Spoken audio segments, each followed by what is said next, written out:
자, 반갑습니다. 신진입니다. 자, 우리가 지난 5장에 함수와 이벤트에 대해서 아주 기초적인 부분부터 그래도 함수의 매개 변수까지 리턴 타입까지 우리가 이렇게 리턴 값까지 받는 것까지, 그리고 함수를 포장하고, 그죠? 자주 쓰는 코드를, 함수를 쓰는 이유에 대해서 우리가 한번 살펴봤고요. 그리고 또 이벤트의 이제 개념하고, 이벤트는 어떠한 엔드 유저들이 클라이언트들이 이제 환경의 웹 브라우저에 들어와서 하는 행위들을 전부 다 이제 우리가 이벤트라고 하는 걸 알게 되었고, 그에 대해 관련해서 이벤트를 우리가 등록을 하고 처리하는 방법, 즉 핸들러까지 작성하는 방법까지 우리가 한번 살펴봤는데요.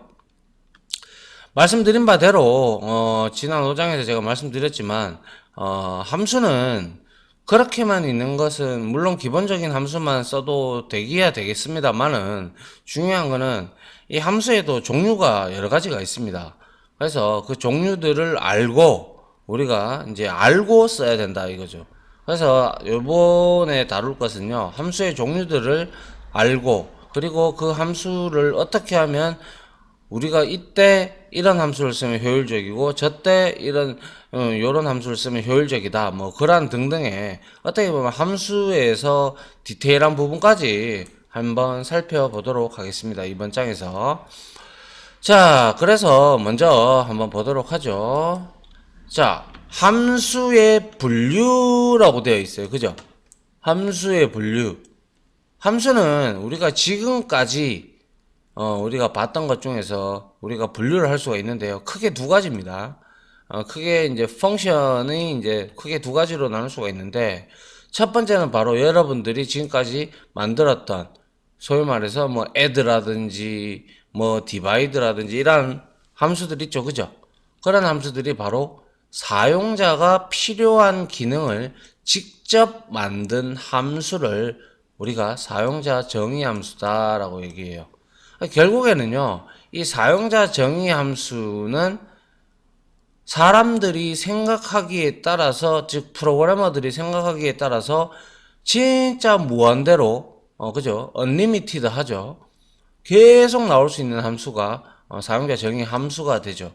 그래서 회사에 현업에 가보시면 이러한 사용자 정의 함수들로 이제 그 회사만의 고유의 그러한 이제 사용자 정의 함수를 만들어서 일종의 이제 라이브러리 형태로 만들어 놓고 이거를 땡겨다가 쓰는 그러한 경우가 상당히, 아니 100% 그렇게 있습니다. 그러니까 사용자가 필요한 기능을 직접 만든 함수가 중요하죠.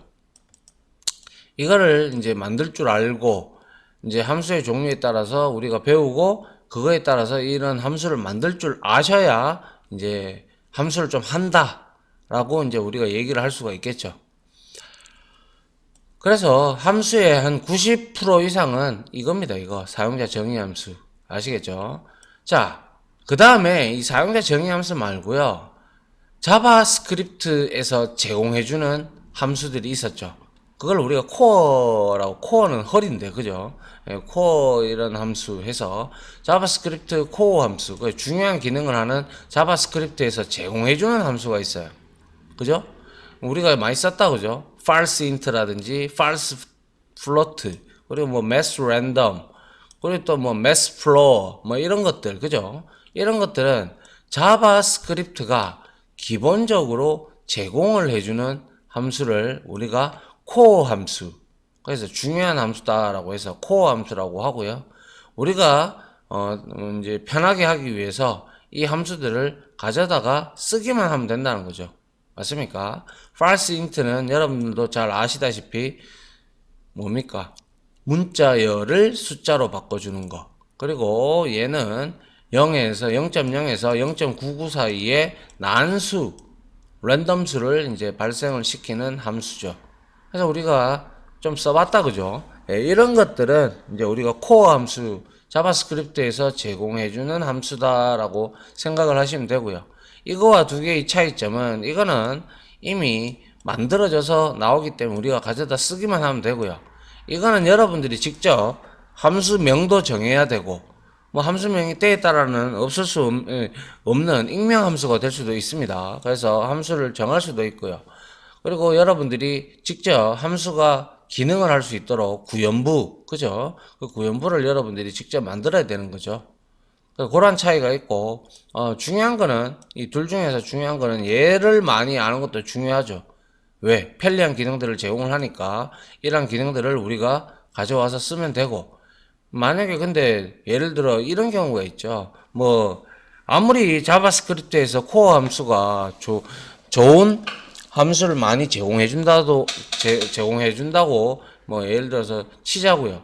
그런데 만약에 여러분들이 뭐 예를 들어서 슈팅 게임이나 아니면 은행에 대한 뭐 ATM기에 대한 그러한 프로그램을 짠다. 그러면 뭐 예를 들어서 슈팅 게임이다. 그러면 거기서 데미지를 입고, 그리고 뭐 또, 터지고 이런 것들이 있을 건데, 그런 것들은 코어 함수에서, 자바스크립트에서 제공해주지 않죠. 그죠? 그런 것들 우리가 만들어서 호출을 하고, 우리가 직접 써야 된다는 것이죠. 그죠? 예. 계좌도 마찬가지입니다. 우리가 예금하기, 출금하기 등등, 이런 것들은 여기서 제공 안 해줍니다. 그죠? 그래서 우리가 직접 만들어서 써야 된다라는 것이죠. 맞나요?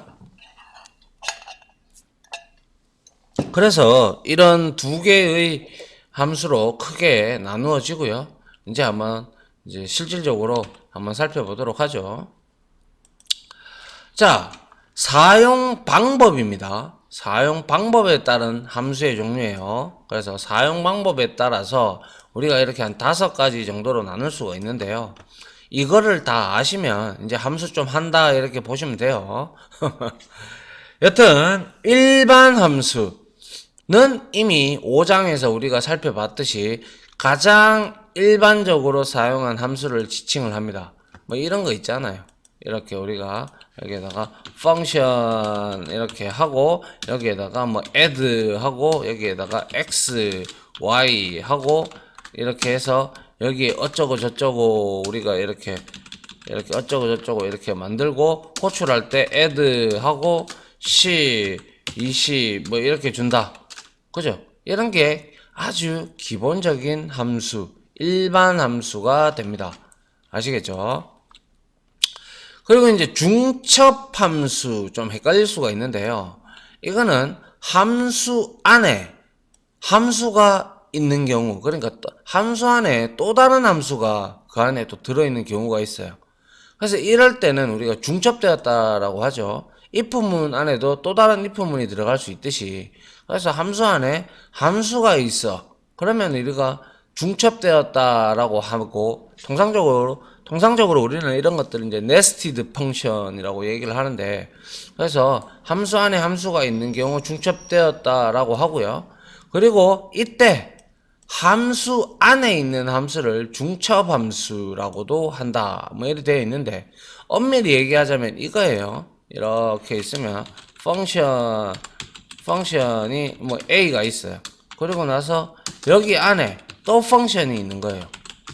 이렇게 b 이렇게 그러면 이때 우리가 호칭을 할 때 이거를 중첩 함수라고도 하고요. 아니면 내부 함수, 아니면 인어 함수라고도 하고, 이거는 이제 외부 함수, 외곽 함수, 뭐 그렇게 부르기도 합니다. 알겠죠? 이렇게 함수가 중첩되었다라고 해서 중첩 함수라고 칭을 한다라는 것이죠. 알겠죠? 아하, 제가 요거를 모르고 같이 했네요. 잠시만요. 죄송합니다. 요거를 좀 지울게요. 요거 지우고요. 이 4개를 좀 올릴게요. 중첩함수를 왜 제가 이렇게 했을까요? 네, 죄송합니다. 자, 요게 3이 되고요. 요게 4가 되겠네요. 자, 그래서 한번 살펴보도록 하죠. 슬라이드 쇼 해서, 자, 요거를 바꿔서 이렇게 보면 되죠. 요거도 죄송합니다.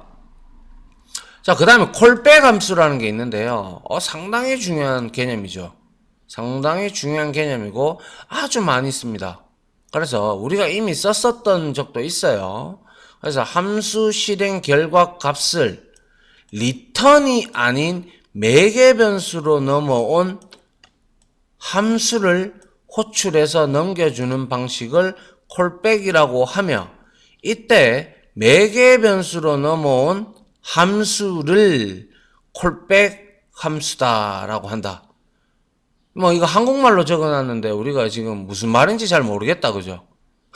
이런 경우가 많아요. 저도 뭐 예전에 그런 경우가 많기 때문에.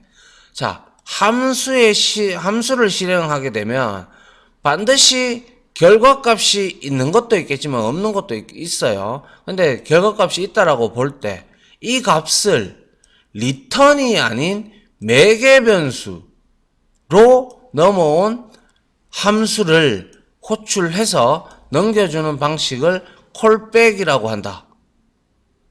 이게 무슨 말이냐면, 자, 이런 경우가 있습니다. 자, 우리가 펑션을 이렇게 만들어요. 그러고 나서 매개 변수를 받죠.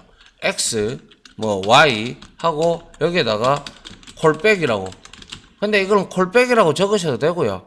뭐 다른 말로 적어서도 상관없어요. 이렇게 해놓고요. 이렇게 우리가 이렇게 왜 이러죠? 아이 참. 자, 다시 할게요. 펑션 이렇게 하고 여기에다가 우리가 뭐 예를 들어서 이제 뭐 함수다. 그럼 f다. 그럼 여기다 x, y, 콜백 이렇게 우리가 줘요. 그리고 나서 구현부에서 이렇게 어떻게 하다가 뭐 리절트가 뭐 예를 들어서 바 리절트가 결과론적으로 x하고 플러스 y가 돼버렸어요. 그리고 나서 이 결과값을 리턴을 우리가 해주면 되는데 원래 그죠? 근데 이 리턴을 하지 않고 이 리절트라는 값을 가지고 콜백이라는 이 함수명을 딱 콜백이라고 지정은 하지 않습니다. 그냥 저는 여기서 그냥 여러분들한테 보여주기 위해서 이렇게 하는 거고요. 그리고 나서 여기에서 매개 변수로 함수가 넘어온 거예요. 알겠죠? 그래서 여기다가 result 이렇게 결과값을 가지고 이렇게 리턴하는 형태를 우리는 콜백 함수다 이렇게 칭을 해요. 그럼 얘는 또 다른 함수를 호출하죠. 그러면 이렇게 되는 경우에 이 함수를 호출했을 때 이 결과값을 가지고 왔고, 그럼 얘는 여기서 이 함수를 호출할 수도 있고 또 다른 함수, 그죠? 그러면 그 함수에서 또 콜백을 했다. 그럼 또 체인처럼 이렇게 연결이 될 수가 있다는 거예요. 아니면 여기에서 어떤 걸 호출하든지 간에 얘는 이렇게 콜백 함수를 호출하면 정의되어 있는 여러 가지 함수들이 있으면 그 중에 골라서 이렇게 가져갈 수가 있다는 것이죠. 무슨 내용인지 이해가 조금 하기가 조금 어려울 수도 있는데요.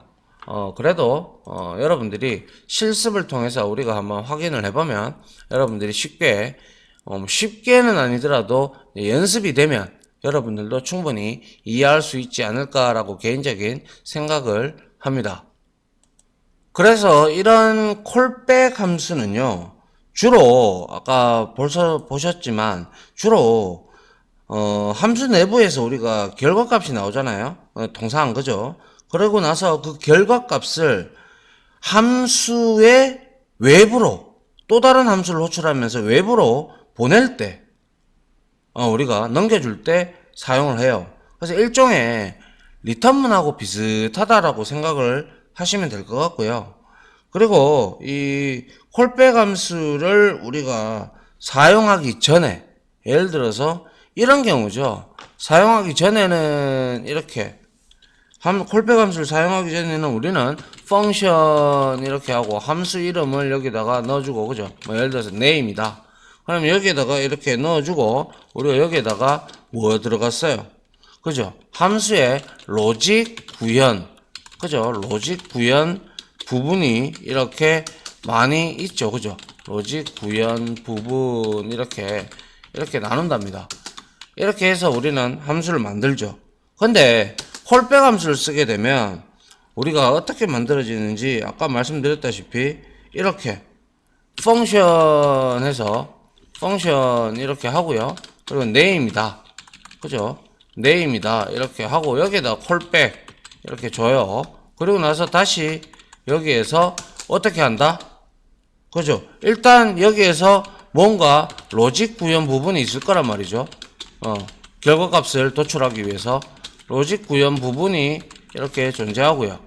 그 다음에 이 로직 구현 부분에서 나온 그 내용을 우리가 이제 로직을 구현을 했으면 결과값이 나오면 그걸 처리를 해야 되죠. 맞습니까? 아, 요거의 처리인데요. 제가 잘못 적었네요. 요거 처리입니다. 요렇게 좀 지울게요. 요거는 처리 부분입니다. 그래서 여기는 자, 요렇게 하고요. 자, 요렇게 해서 여기는 처리 부분이 됩니다. 그래서 실질적인 함수는 이렇게 로직 구현 부분과 처리 부분이 이렇게 동시에 존재하는데, 콜백 함수는 한마디로 말해서 로직 구현 부분이 있고, 그리고 이 로직 처리 부분 있죠. 로직 처리 부분을 딴 함수한테 넘기는 거예요. 이렇게 콜백 이렇게 해서 우리가 여기에다가 뭡니까? 결과값을 여기다 로직 처리 부분에 결과값을 주고 이렇게 호출을 해버려요. 그러면 어떻게 돼요? 얘가 또 이래 됐군요. 아무튼 얘 콜백이라는 놈이 다양한 로직을 처리하는 부분을 우리가 어떻게 해요? 호출할 수가 있다는 거죠.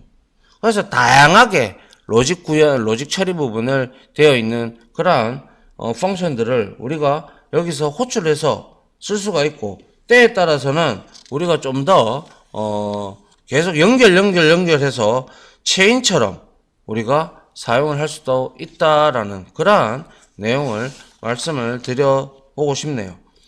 그래서 우리가 리턴문하고도 이제 뭐 리턴문을 사용해도 되겠지만은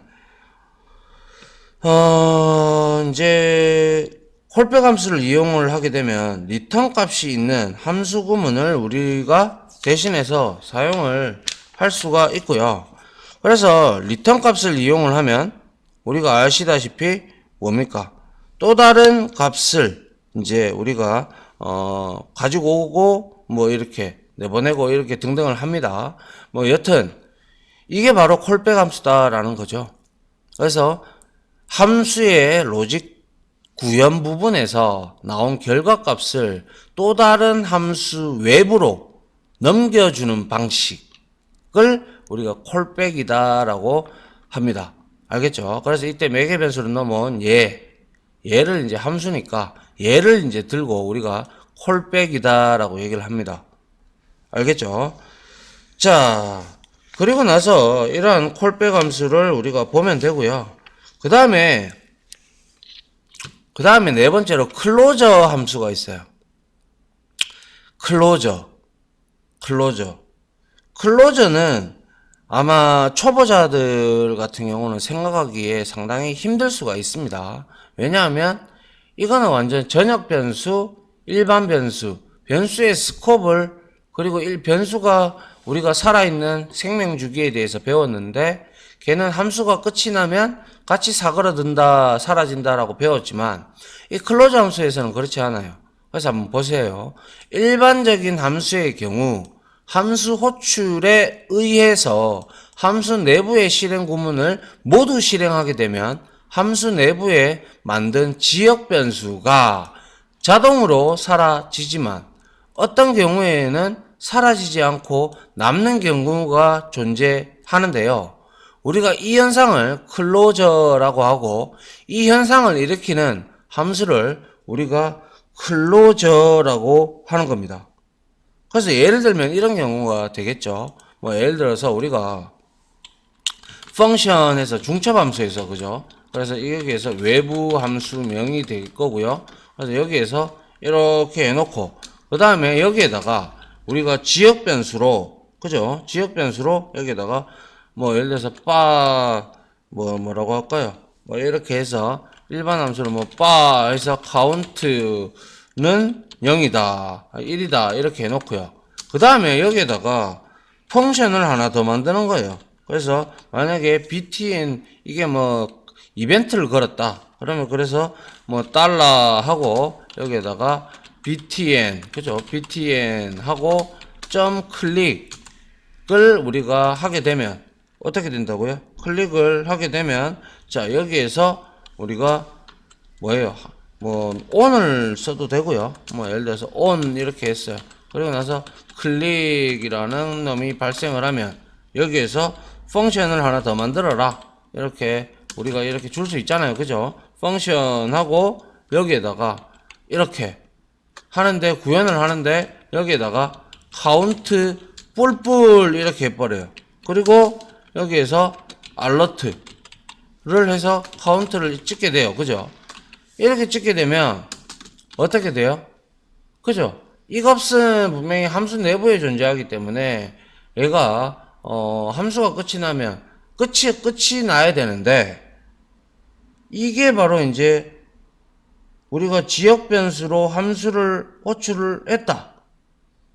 지역 변수로 이렇게 만들었는데도 불구하고 함수 호출이 끝나면 사라져야 되는 게 맞는데 지금 이렇게 여기에 내부에 중첩 함수를 한 개 더 있잖아요. 그죠? 맞습니까? 이럴 때 함수 호출을 완료 후 사라지는 지역 변수를 얘를 카운트를 마치 사라지지 않는 데이터의 저장소로 우리가 만들 수가 있는데요.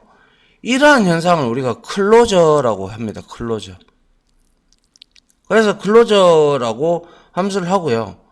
그리고 이런 현상을 일으키는 함수를 우리가 클로저 함수다라고 얘기를 할 수가 있겠네요. 그래서 이 클로저 함수는 일반 함수는 분명히 뭐예요? 이 부분에서 끝이 나요. 그죠? 얘는 그러면 이제 사라지게 되죠. 근데 이거는 클릭을 할 때마다 얘가 증가가 돼서 알러트 창을 띄워야 되기 때문에 1, 2, 3, 4 이렇게 나와요.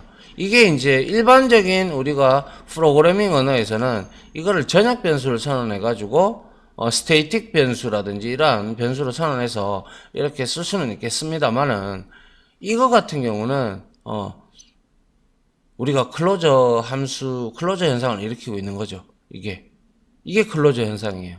아시겠죠? 요거는 예제를 통해서 우리가 디테일하게 보면 될 것 같고요. 자, 이런 클로저 함수라 칭한다라고 해서 함수는 이렇게 사용 방법에 따라서 4가지 정도로 나뉘고요. 그리고 또 하나 더 설명을 드리고 싶은 거는 여기 적지는 않았는데 우리가 이런 경우가 있었죠. 바해서 A라고 선언해놓고 여기에다가 펑션을 이렇게 바로 삽입을 하는 경우가 있었어요. 그죠? 이게 뭔가요? 이거는 이제 우리가 뭐 제가 한 번씩 얘기하겠지만 함수 리터럴이라고 합니다. 리터럴 방법으로 만들어서 바로 변수에다가 할당을 하는 경우죠. 그래서 이거는 우리가 리터럴은 그 뜻이 뭐냐면 그 자체로서의 값을 의미하거든요. 이 리터럴은 좀 어렵기는 하지만 좀 들어보시죠.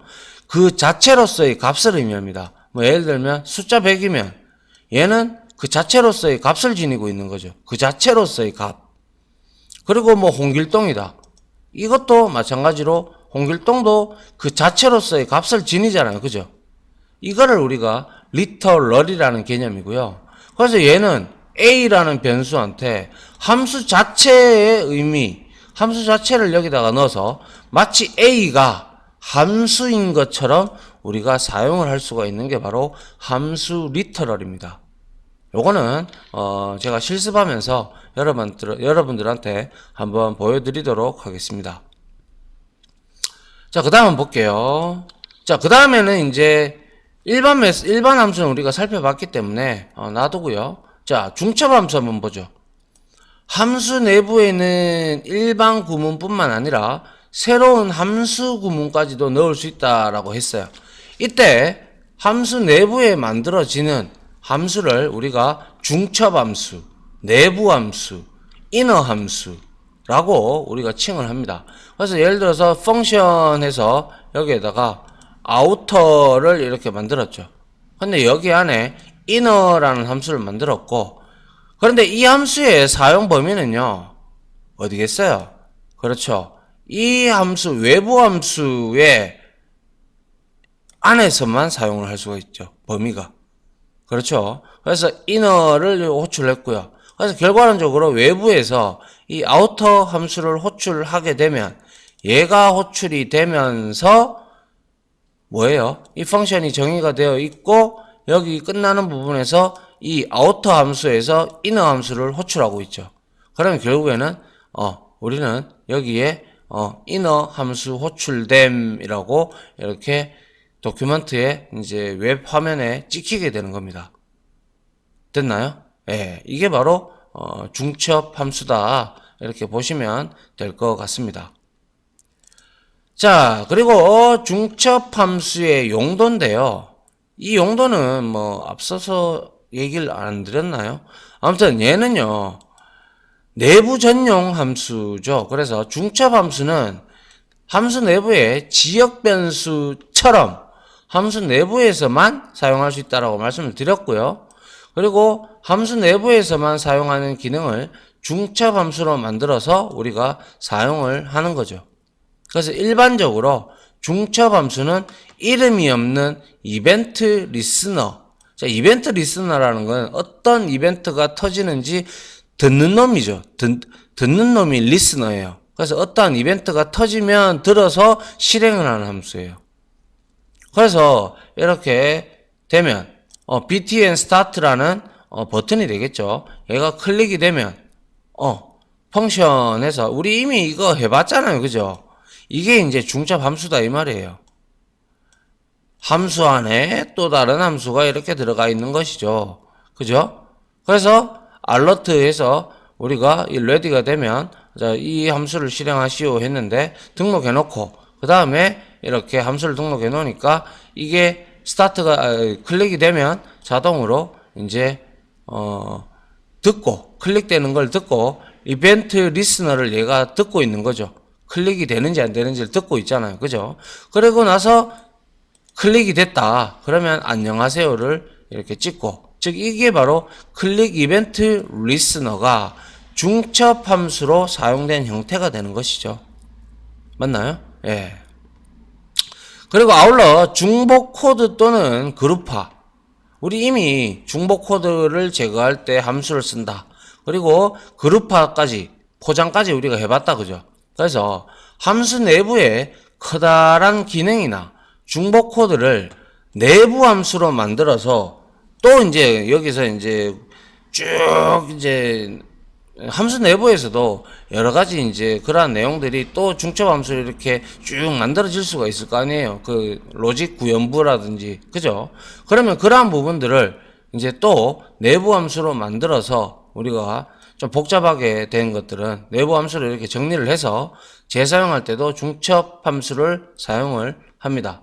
그리고 아울러 가장 중요한 거는 여기 안에 내부 함수에 이렇게 내부 함수, 이너 함수로 이렇게 존재하는 이유가 뭘까요? 그렇죠. 당연히 외부 함수하고 아주 밀접한 연관성이 있을 때 사용하는 것이 좋아요. 그래서 통상적으로 UI 이벤트 처리를 한다든지 뭐 그럴 때 우리가 이렇게 내부 함수 형태로 만들어서 우리가 사용하면 편리합니다. 아시겠죠? 근데 단점은 외부에서는 접근할 수가 없다라는 거죠. 예. 그게 바로 중첩 함수의 용도가 될 겁니다. 자, 그리고 이 중첩 함수와 중첩 함수를 포함한 함수와의 관계를 한번 보면 밀접한 관계에서 사용한다고 했잖아요. 그죠? 그래서 중첩 함수에서 중첩 함수를 포함하고 있는 함수의 지역 변수에 접근해서 사용할 수 있다는 게 또 장점이죠. 자, 예를 들어서 이렇게 이거는 전역이 이게 이제 전역이 되겠죠. 그죠? 근데 이제 out 펑션을 선언했고 여기에서는 이거는 어디까지나 out 펑션의 지역 변수가 되고 이거는 inner 펑션의 지역 변수가 될 겁니다. 그죠? 근데 이렇게 해서 찍었어요. A, B, C 1, 2, 3으로. 그죠? 그리고 나서 inner 펑크를 여기에서 호출을 하고 있고 결국에는 이제 함수 외부에서 이제 outer 펑크를 호출하면 얘가 호출이 됐고 그 다음에 이건 전역 변수죠. 그죠? 그리고 나서 B, C 이렇게 돼 있고요. 그 다음에 C에 3000이 들어가 있다. 그러면 inner 함수를 여기서 호출을 하니까 얘가 또 호출이 될 겁니다. 그러면 1은 전역 변수인 10을 찍을 게 맞고요. 그 다음에 두 번째는 b는 여기에 외부 함수에 b가 있네요. 그죠? 그래서 얘를 200을 찍게 되는 거고요. 그리고 이거는 자기 거인 c인 3000을 이렇게 결과값으로 찍는다라는 것이죠. 이렇게 아시겠죠? 이게 바로 이제 중첩 함수와 중첩 함수를 이렇게 포함한 함수와의 관계가 됩니다. 알겠죠? 이 부분은 여러분들이 좀 알아두셔야 될 것 같네요. 네. 이게 바로 중첩 함수가 사용되는 이제 관계도, 밀접도에 따라서 이렇게 쓸 수가 있겠다라는 것이죠. 이번에는 콜백이군요. 콜백은 이제 중첩 함수에 대해서 우리가 실습을 좀 하고 나서 이 콜백 함수에 대해서 한번 살펴보도록 하겠습니다. 자, 지금까지 강의 들어주신다고 수고하셨고요. 다음 시간에는 이제 실습을 좀 하고 콜백 함수로 넘어가도록 하겠습니다.